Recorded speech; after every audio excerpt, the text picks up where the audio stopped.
Hey y'all, my name's Gabrielle Blake. I'm a spiritualist, a hoodoo content creator, and someone like many of you went looking for a safe place to grow spiritually and instead found manipulation, betrayal, and spiritual harm.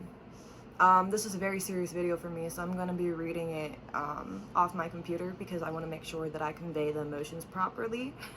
This is not a hate video. This is not a smear campaign. This is a reckoning. This is a cautionary tale, a spiritual testimony, and something I wish I would have seen before I walked into that space. This is because if it could happen to me, a careful, growing seeker, it could happen to anyone. I try to do my best to vet things. And if you claim to care about community safety, integrity, then this matters to you, because what happened to me wasn't personal, it's systematic, it's still happening. So let's go back to 2024. My father had just survived a life-altering explosion. I had to move back home to take care of my grandmother and my father. My grandmother was grieving the loss of her husband, my great-grandfather, who was one of the most important men in my life, and this was my great-grandmother, obviously. I was jobless, heart-heavy, and spiritually seeking. I just left another unsafe spiritual group thinking there had to be something better. I was raw and hoping that this next space would be different. That's when I found Ilya. Known online as Conjure Chronicles, she called herself a mentor. She offered me a seat in her spiritual house. She said I had something special and she wanted me to help develop it. I will say that I reached out to her because I was looking for a mentor. I was spiritually seeking. But at first she felt like a safe place, wise, nurturing, like a spiritual auntie. Her posts were full of stories, lessons, quotes that made you lean in. I finally thought I had found someone who would help me walk this path with integrity. Was that trust? It wasn't organic. It was like manufactured, wrapped in incense and rituals and talk of spirit. Her words made you feel chosen, special, seen, and that's where the grooming began. Quietly but deeply. I knew that the spiritual house had a kink community attached to it, but I wasn't prepared for it. I wanted mentorship, not sexual overtones. She and her husband started making advances towards me, emotionally, energetically, sexually. I won't lie, I was lonely, the attention felt good, but they held power. She was my spiritual mentor, he was her partner, the imbalance was real and dangerous. This wasn't some spiritual flirtation. This was grooming through praise, rituals, hierarchy, and emotional manipulation disguised as love and elevation. On September 26th of 2024, I was placed on what she called candle work probation. I was told that I couldn't light candles for myself for 3 months. That kind of spiritual restriction, it messes with you. It kind of chips away at your confidence, your autonomy, and your access to the divine. I was told who to trust and who to avoid. Questions were met with "they're jealous," doubts were dismissed with "you're too powerful to be just surrounded by anybody." And I really want to clarify here that she made it very clear that I shouldn't be getting readings from a whole bunch or other people. She wanted it to only be inside the group. I felt honored and isolated all at once, and that's not by accident. It's how grooming works. Even when I saw the contradictions, like her saying that she was tired to do her spirit work and then doing 5 client jobs the next day, I still questioned myself. Was I overthinking? Had I put her on a pedestal? But that's the power of spiritual abuse. It distorts your own ability to trust your discernment.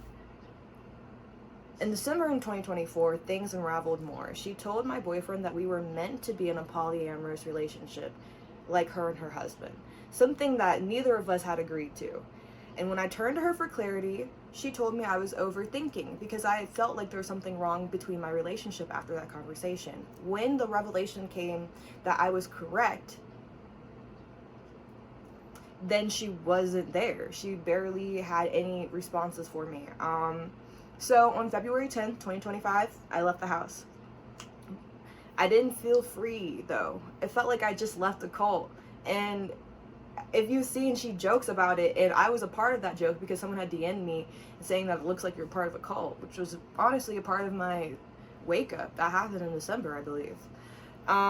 I was confused, I was disoriented, spiritually violated. I couldn't even tell what was true anymore. My boundaries had been written through ritual, intimacy, and manipulation.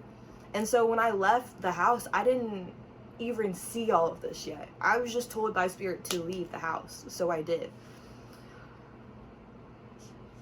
After I left, I asked Spirit to make sure that I'm still going on a steady path, since I don't have a mentor, bring people or signs or things in my life when I'm doing something wrong and I'm doing something right. Let me know. A respected spiritualist I had once interviewed with told me that she didn't hire me in October because my energy was blocked and tampered with, and she could see it. Then, that was in early February. Then, in March, another reader told me that Ia had tried to harness my ancestors. I didn't ask for that. It came to me. And even after cord-cutting spiritual baths, she was still there, standing in my energy field in April, less than a few days ago, holding scissors. So then came the final blow. I looked up her husband. The same man who was also making some advances towards me. And while she was, they were tit for tat going, they were trying to tag team me. Like, they literally said that in the chat. I left the Discord though. Let's see. A public article from NOLA.com revealed that Ia's husband, the same man who made the advances towards me, had been arrested for the rape of a 14-year-old girl. Let me say this again. This is not a rumor. This is not gossip. This is public record.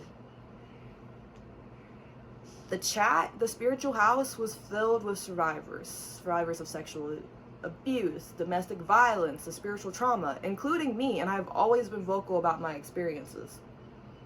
This man with that charge was a part of our space. He was a leader in our space, and we were expected to open up to him spiritually, to do rituals, to be energetically bare, with no disclosure and no warning about his past behaviors. We trusted her, I trusted her, we trusted her, and she was protecting him. This was not just betrayal, this was spiritual negligence, and this was spiritual endangerment. I didn't hold boundaries. I didn't divine on every move. I ignored red flags. That's on me, and I have most definitely learned from this experience. Since I've left, my business has doubled. I've gotten a new job because, let me remind you, I didn't have a job from May till February when I left that house, and now I'm moving up in that job. The blockages were not spiritual. They were environmental. Spirit confirmed it over and over 3 times. Another thing that I would like to mention is that I did confront her about her attacking my energy. And she had sent me a message when I first left the house, kind of apologizing for if I felt like she had been restricting my energy or not allowing me to do what I needed to do. But at that point, I still had not had these revelations. So I let her know I just left because Spirit told me to leave, and I don't think there was anything wrong with that. When I had these revelations and I had these things come to me and I divined on them and then saw it for myself, I came back to her and questioned her on these things, and it was just a whole bunch of denial. And someone from the chat who was relatively new also, who had my number, they messaged me and were like, yeah, like, you must be like mistaken. It definitely wasn't her. But like I said, I have my confirmations, I have my experience, I know what happened to me. So this isn't bitterness. This is my truth, and the truth is sacred.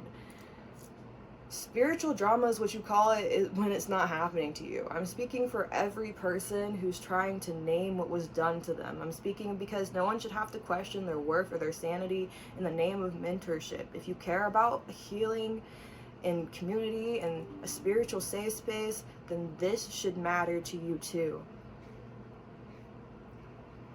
To those that were helped by her, I'm not erasing that. I'm just showing you the full picture, because both can be true. She helped and she harmed. She helped and she harmed me. But now you get to choose with full awareness. To the skeptics, ask yourself, why was your first instinct to doubt the survivor and not investigate the abuse?